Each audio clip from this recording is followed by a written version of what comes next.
Hi, my name's Phil. I like talking about politics, and in this video I'd like to discuss the government's announcement, yet again, of their intention to process asylum seekers what they call offshore. Specifically in this case, nearly 5,000 miles offshore. In reality, this is not a policy that reduces the number of refugees coming to the UK.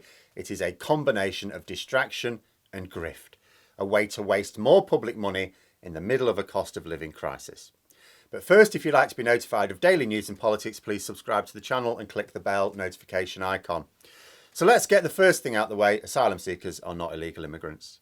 Doesn't matter what method they use, what route they use. The act of claiming asylum is never, under any circumstances, illegal. That's just a fact. But that aside, let's focus on how the xenophobes are supposed to see this con by the government and then expose it to a little bit of detailed analysis. First of all, the right-wing press, commentators and politicians try and tell the public that the country has been flooded with illegal immigrants. They are referring to asylum seekers but don't want to call them that because that is to treat cruelly those fleeing war, and they know that most people in Britain are not cruel. We may be misinformed, we may be silly, but we're not cruel. So what they do is they call them illegal immigrants instead. They convince people that there is an unacceptably high number of people coming to the country and acting as a drain on services, when official figures show that migrants of all sources are a net benefit to public services. Collectively, non-British born residents in Britain pay more towards public services, and many work in these public services. In addition, many of them actually pay a higher rate of tax, the NHS surcharge, very unfairly than Britons do. So immigration is provably a net benefit to public services, not a drain. You can see this in no end of studies, including from Oxford Economics a few years ago, which showed that European migrants in the UK contributed £78,000 more to the public purse over their life than British-born citizens. Non-European migrants contributed less, but it still works out at £28,000 more than a British-born citizen. So actually what Brexit has done is replace European migrants with more non-European migrants. Now granted, these still contribute more than British-born citizens, but less on average than European migrants. So basically Brexit has once again reduced funding for public services. But never mind that, this Rwanda nonsense is actually about non-European migrants. So let's say you believe that we have this unsustainable level of uncontrolled immigration. It's rubbish, but let's say you hold this view. So then we go to the next stage. What are the government doing about it? Can't blame the EU like they used to because we're not in the EU. So the government have to act in the way they said they would before Brexit. Priti Patel announces, not for the first time, that these asylum seekers will be sent for processing somewhere else. You know, they've announced this before. The intended host country has basically, whenever they've done so, told the UK government, yeah, we don't know anything about this. No, you're not bringing them here, mate. Didn't stop them, because actually the real reason was just to get headlines anyway.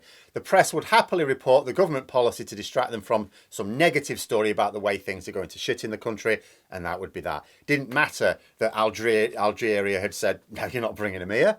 Don't matter, they've posted it, they've distracted the public, fine, done.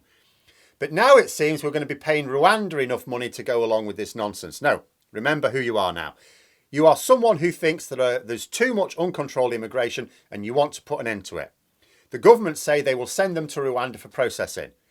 Ignore the human rights and issues of international law here. People who are convinced by those arguments are already against the government's immigration policies and rhetoric. These arguments are not for those people are already convinced. Remember, you're someone who finds this news pleasing. But it doesn't do what they say. Let's look at the detail of this policy announcement. The government say they will be paying £120 million in a trial to process these asylum seekers. Remember that these people have been proven to provide a net boost to public funds, not a cost. So we're going to spend £120 million as a trial, never mind the cost of the full service if we go all out on it. And we're going to spend £120 million in the cost of a living crisis that the government say they can't do anything about, in order to remove people who provide a net boost to our economy when we are already struggling for migrant workers. If you still think that's a good idea, consider this. And this is in the background of the Daily Express yesterday saying that on the front page that this would mean sending thousands of migrants to Rwanda. It will not.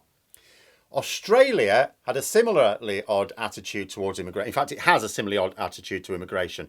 Indeed, Patel likes to look to Australia for inspiration. She's taken two of their policies, offshore processing and boat nudgebacks, as she would like to put it, basically ramming people into the sea so they drown.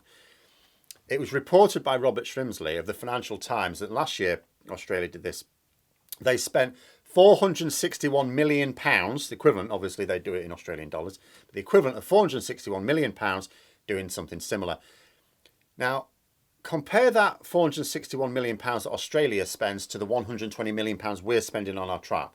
And you may think, well, Australia have been doing this a while, they've got the system up and running properly. That £461 million was used to process 239 asylum seekers. Oh, hang on. They spent £461 million to process 239 asylum seekers. Don't you mean 239,000 asylum seekers? No, 239 asylum seekers, according to the Financial Times. And they're not a tawdry tabloid rag given to making shit up. That's £2 million an asylum seeker. Is anyone seriously going to try and tell me that they think an asylum seeker costs anywhere near £2 million in public services to the country that they are hosting them? If so, you are beyond hope. So now let's look at this figure Priti Patel has been banging on about, £121 million. Front page of the Daily Express yesterday, like I said thousands of migrants crossing the Channel will be sent to Rwanda with this scheme. No, it wouldn't. At the same rate of success as Australia, that would transport 60 asylum seekers. Now let's consider the comparisons here, because you could try and argue that, well, maybe we'll get better value than Australia. Why would you think that? This is a trial by the UK Home Office. Australia have had much more time to develop this. We've been doing it since what, 2013 or something? Why would we think it costs us less? We're sending them 5,000 miles away. So it's not like, oh, Australia's miles away from anywhere, though. They're probably sending them thousands of miles away. Yeah, we're sending them thousands of miles away to an underdeveloped, human rights abusing country. It won't be any cheaper for us to manage this system than Australia, especially when we don't have the infrastructure in place. So there's no reasonable way to conclude that we would do this any cheaper than Australia. So our scheme will deal with 60 asylum seekers at best. Now let's go back to who we are. Remember, we are someone who believes there is a massive problem with the level of uncontrolled immigration, but also that thinks that Priti Patel's plan is a good one. The only way to tie these two beliefs together is to believe that an extra 60 asylum seekers in Britain is breaking our country or its public services. But no, even the uninformed and slow of wit could not possibly believe that. If they think we have this tsunami of uncontrolled immigration causing such massive problems, they cannot possibly believe that spending £120 million to process 60 asylum seekers will deal with it. Especially when they learn that the vast majority of asylum seekers actually, do you know what, turn out to be genuine. Even because remember, who judges whether they're genuine or not? UK government. The UK government judges the vast majority of them to be genuine. So it's just chucking money at a problem that doesn't exist. And even if you do believe the problem does exist, despite consistent evidence to the contrary, you cannot believe that this is the solution. Instead of the headline in the Daily Express, bold plan to send boat migrants to Rwanda, try putting the headline, Boris Johnson wants to spend £2 million of our money for each asylum seeker that comes to Britain. See how that goes down. Finally, we can't finish without taking a look at that £2 million per asylum claim. Because, I mean, it sounds ridiculous, doesn't it? It's like, even if you accept that, Australia spent this amount and processed this number, how do you do that? How do you even come up with a figure like that? It can't cost £2 million to receive an asylum seeker on the south coast, drive them to an airport, pack them off to Rwanda.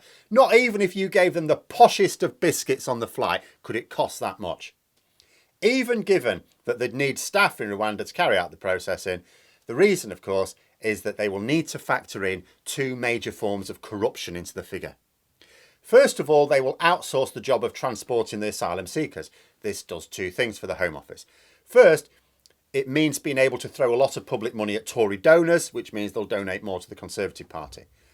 It will not represent good value for public money.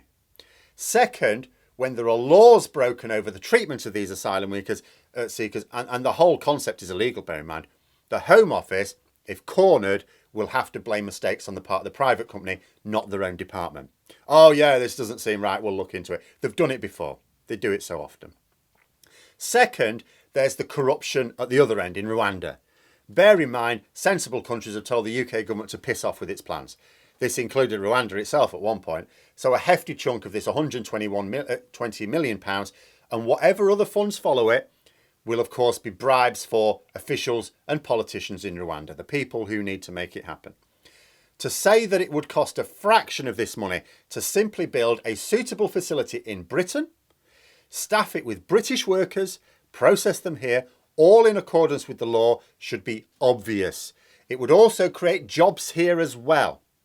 So in summary, human rights aside, because the people who need convincing don't care about them, what we are doing is spending a lot of public money to remove net contributors to the public purse out of the country and then paying that other country to employ their workers and grease the wheels of the old corrupt system to manage it all. We are spending public money unwisely as the government allows British citizens to experience the worst cost of living crisis on record. That's what's happening. And those are my thoughts. Let me know yours in the comments below. Hope you found the video interesting. If you did, don't forget to click the like button. If you'd like to support the channel further, please also click the Patreon link for details. And until next time, I'll see you later.